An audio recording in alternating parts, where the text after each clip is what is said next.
హనుమకొండ జిల్లా పరకాల వ్యవసాయ మార్కెట్ ఎదురుగా ప్రధాన రహదారిపై యూరియా బస్తాల కోసం టోకెన్లు ఇవ్వాలంటూ రోడ్డుపై బైఠాయించిన నిరసన తెలిపిన రైతులు. ఉదయం నుండి రైతులు యూరియా బస్తాల కోసం టోకెన్ల కోసం ఆధార్ జిరాక్స్ కాపీలతో క్యూ లైన్లో నిలబడుతున్నారు. చంటి పిల్లలతో జ్వరంతో బాధపడుతున్న లెక్క చేయకుండా తల్లులు వారికి మందులు వేస్తూ మరియు యూరియా కోసం వేచి చూస్తున్నారు. క్యూ లైన్లో నిలబడిన రైతులు టోకెన్స్ అయిపోయాయి అనడంతో ప్రధాన రోడ్డుపై బైఠాయించి నిరసన తెలిపారు. నిరసన చేస్తున్న రైతులను పోలీసులు సంబంధిత అధికారులు టోకెన్స్ ఇస్తారంటూ అందులో చేస్తున్న రైతులను విరమింపజేశారు. ఏఓ శ్రీనివాస్ మాట్లాడుతూ రైతులకు యూరియా వచ్చినంత స్టాక్ వరకు ఇస్తున్నామని, ఇంకా స్టాక్ వస్తుందని రైతులు ఆందోళన చెందకుండా యూరియా బస్తాలు తీసుకోవాలని అన్నారు.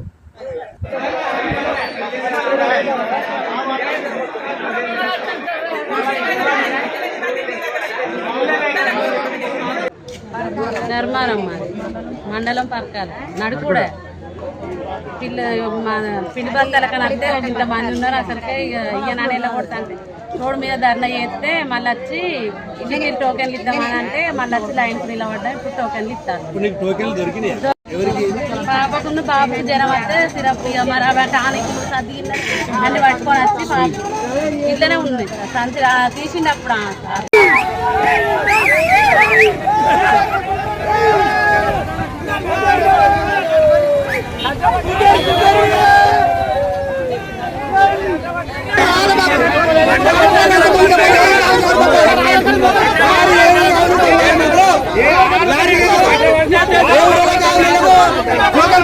పంపాలి.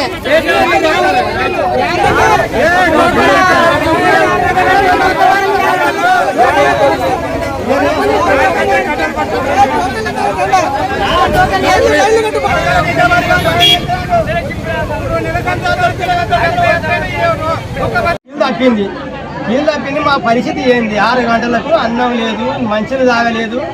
మాకు ఈ అద్మానం ఏంది? ఈ కాంగ్రెస్ రాజ్యం వచ్చిన కానీ ప్రబలం ఏంది? కాంగ్రెస్ వచ్చిన కానీ ఈడికి 5 కిలోమీటర్ల కానీ మాకు ఇదే గండం అవుతుంది, ఇదే కోసం అప్పుడు ఎట్లున్నాయి. అప్పుడు ఎవరో ఆటోనికో ట్రాలీకో డ్రైవర్కి ఎవరికి ఇస్తే బస్తాలు ఎవరి వాళ్ళకి వచ్చినాయి. ఇప్పుడు బాయి కాడితో దేవాలన్నా కానీ తెచ్చేసి అది ఉండే. ఇప్పుడు ఏమంటే కాంగ్రెస్ రాజ్యం వచ్చింది. మా పరిస్థితి ప్రజలది, జనాలది. ఆడళ్ళు మొగళ్ళు పిల్లల చంటి పిల్లలు పట్టుకొని వాళ్ళు అనమాసం ఎత్తుతారు, లేక అంగోళ్ళు ఇస్తాను. మా పరిస్థితి ఇట్లున్నది. ఏంది మా పరిస్థితి? ఏంది? మాకేం అంత ఆగమాగం, మా పరిస్థితి అంత ఆగమాగం అవుతాను.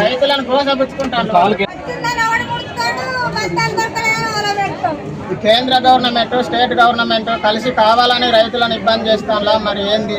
ఒక్కొక్కరు లైన్లో నిలబడి ముఖాల్లో కొట్టుకపోయి అడ్డం పడ్డారు. కీలు తప్పింది. ఆయనకు సూచనలు ఇప్పుడు పరిస్థితికి అట్లా అవుతుంది. మరి ఎందుకు ఇట్లా చేస్తాను? మరి వచ్చిన బస్తాలు కూడా పూర్తిగా ఇస్తలేరు. అవి మళ్ళా సగం ఇచ్చి సగం ఉంచుకొని వాళ్ళు రాజకీయ నాయకులు ఎవరెవరికి ఇచ్చుకుంటాలో ఎవరెవరు ఏం చేస్తాలో తెలుస్తలేదు. ఆ ప్రజలు ఇంత ఆగమవుతాను. పొద్దుటి నుంచి 6 గంటలకు వచ్చి లైన్లో నిలబడి ఇప్పుడు బస్తాలు వచ్చినాయి అంటాను. అంతా 200-300 మందికి బస్తాలు ఇవ్వలేదు. అవి వచ్చినాయి ఎన్ని బస్తాలో చక్కగా ఇస్తలేరు. అవి ఆపుకొని కూడా వాళ్ళు ఎవరెవరికి ఇస్తాలో ఏమేం చేస్తాలో తెలుస్తలేదు. అట్లున్నది పరిస్థితి. అడుగుడు ఏమంటారు? వచ్చినాయి ఇవి ఒడిసినాయి అని అంటారు.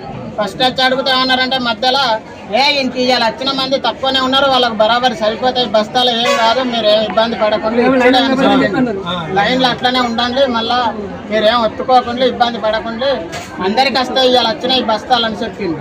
కదా అంతా కొడితే 100-200 మందికి ఇవ్వలేదు, బస్తాలు వచ్చినాయి అని అంటారు. నేను పరకాల మండల వ్యవసాయ అధికారి మరియు ఇన్ఛార్జ్ ఏడీ పరకాల. ఈరోజు మనకు 444 బస్తాలు మనకు పిఎస్సిఎస్ మాదారం రావడం జరిగింది. పిఎస్సిఎస్ మాదారంలో కానీ మనకు మొత్తం నడికూడ మండలంలోని అన్ని విలేజ్లు మరియు 4 విలేజ్లు పరకాల మండలం సంబంధించిన ఇవ్వడం జరిగింది. సో 444 బస్తాలు 2 చొప్పున మనం ప్రతి రైతుకు ఇవ్వడం జరిగింది. కొంతమందికి రాని వాళ్ళకు ఈరోజు మరి వాళ్ళకు నిరాశ చెందకుండా మరి మనకు వచ్చే అగ్రోస్ నడికూడ కూడా మళ్ళీ నార్లాపూర్లో కూడా రావడం జరుగుతుంది. అక్కడ కూడా ఈరోజు టోకెన్, దానికి సంబంధించిన టోకెన్స్ ఎవరెవరు నిరాశ చెందకుండా వారికి టోకెన్స్ ఇవ్వడం జరుగుతుంది. వాళ్ళ అగ్రోస్ నడికూడ రేపు మార్నింగ్ మనకు క్రిప్కో యూరియా రావడం జరుగుతుంది.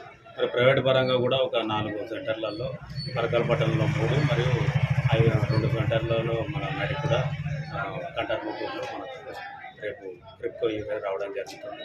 రైతులకు సంబంధించిన దానికి అనుగుణంగా ఉన్న విలేజ్లో సంబంధించిన రైతులు ఆ యొక్క సెంటర్లకు కానీ వెళ్తే మా ఏఈఓల ద్వారా కానీ సంప్రదించినట్లయితే మనం అక్కడ మనం రైతులకు అందుబాటులో వచ్చిన యూరియా అందజేయడం జరుగుతుంది.